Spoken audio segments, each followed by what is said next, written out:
All right. Well, Rob, speaking of a teaser, that's how some people. I was on with TV this morning, first things first, with Antoine Walker, the former Celtics star. And he said that what he saw last night from Kyrie, like, it was a tease. Like, he said it teased. He wasn't saying it really in a negative way, but he was just saying it's like teasing the Nets, showing them how good they really could be if they could have their big three together on a daily basis. We said it, Rob, 22 points, 10 points in the fourth quarter, shot over 50% from the floor. I loved, Rob, that he didn't defer to KD and Harden. Like, he didn't come in like, let me just ease my way back into the flow, let them take the lead, and I don't mean that negatively. I loved it. Like, he came in balling. First time he touched the ball, he took a shot. It barely hit the rim. Almost was an air ball. Yeah, you don't want to be. You want to be aggressive and you want to get out there. Last year, Chris, we talked about it. He was a 50, 40, 90 guy. I mean, he can play. There's like no ifs, ands, or buts. And he's not a guy, as you know, with the big shot against Golden State. You always call it one of the biggest shots in the NBA, right? Right, ever. That three to win the NBA Finals in the Cap, a 3-1 come from behind Finals victory, the first time it had ever happened. So we know he's that kind of guy. And I'm with you. I mean, it's just a matter of him being available. If he can play and go out there and play, he's going to do nothing but help. And we saw that. Well, let me throw this at you, because this really is what it's all about. It's championship or bust for the Nets, period. It's not finals or bust.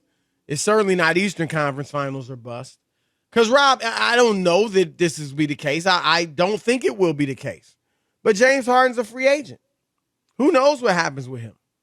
Kyrie Irving could be a free agent. Now, he's obviously at home. I don't think he wants to go anywhere. But if he becomes a free agent and they don't win it, and all that he's put the Nets through, they might decide to move on if he opts out. Who knows? No. I mean, this could be their last run, so it's title or bust. So this is what I want to ask you. Do you think they can win it all with Kyrie playing part-time? Can they win it all? Yes, because the NBA, you only need two players. If they played up to their potential, you only need two. We just saw Milwaukee win with one star. And I'm not saying that the other guys. Superstar, right. Superstar. Middleton and those guys, they play. If Joe, as we was talking with Laura a little while ago. Sarah, I'm sorry. Yeah. Sarah. Laura, Sarah. No. That was just my mistake. Monique. Something else. Stop. Shaniqua, whatever.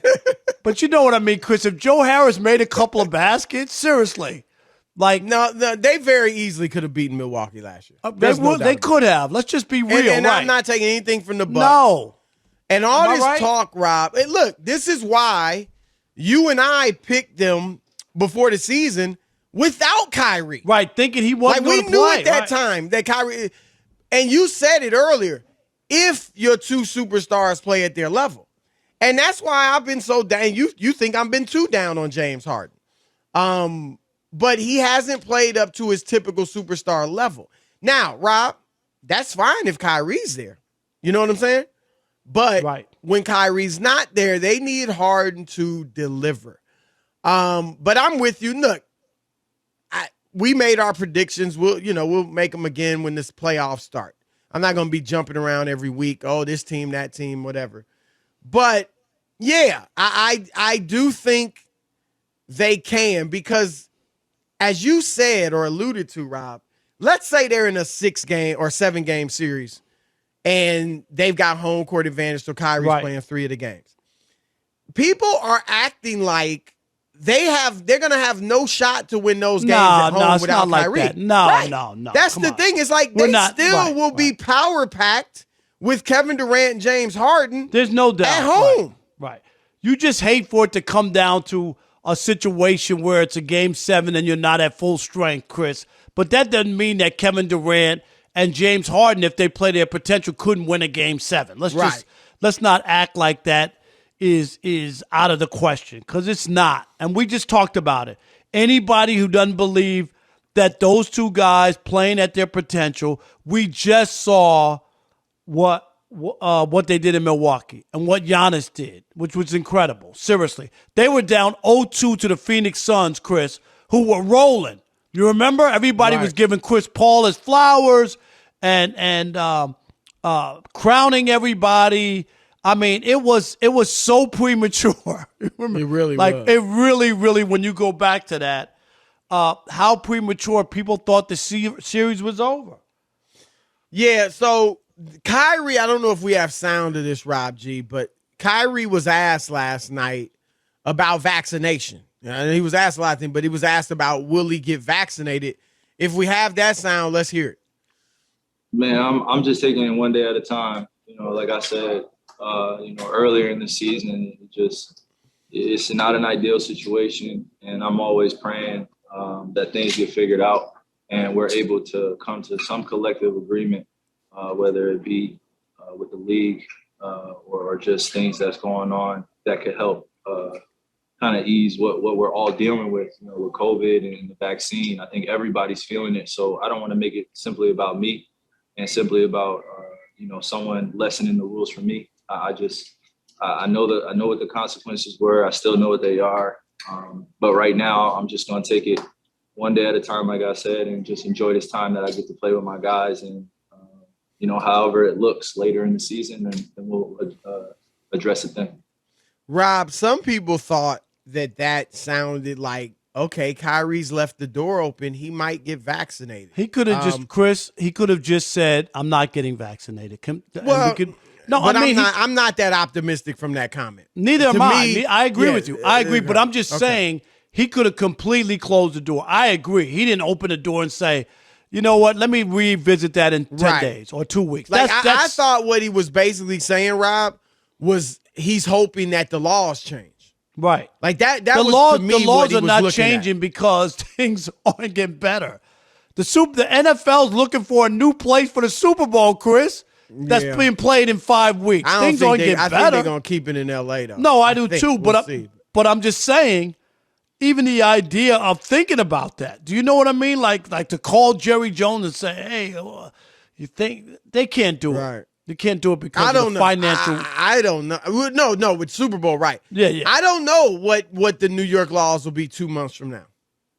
I mean, who knows? They might be worse. No, right. They might be less. But the bottom line, Rob, is I was asked this morning what I thought the percentages of Kyrie getting vaccinated were. And obviously I don't know, but I would say I think maybe 10 to 15%. Like the hope, if you're a Nets player and fan and a member of the organization, has to be Kyrie got a taste of what it was like to be away from the game. He didn't like it, clearly. He's come back. He seems to be, humbler. He seems to be, in good spirits. He seems to be cherishing his time on the court, his time with his teammates.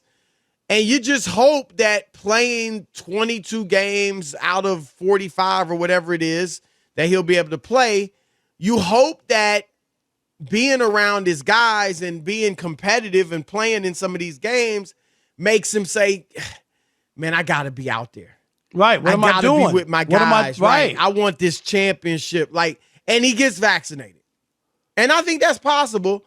I don't think it's, like I said, I think it's probably a 10 to 15% chance at this I think point. that's fair, 20% max. I don't think it's the other way at all.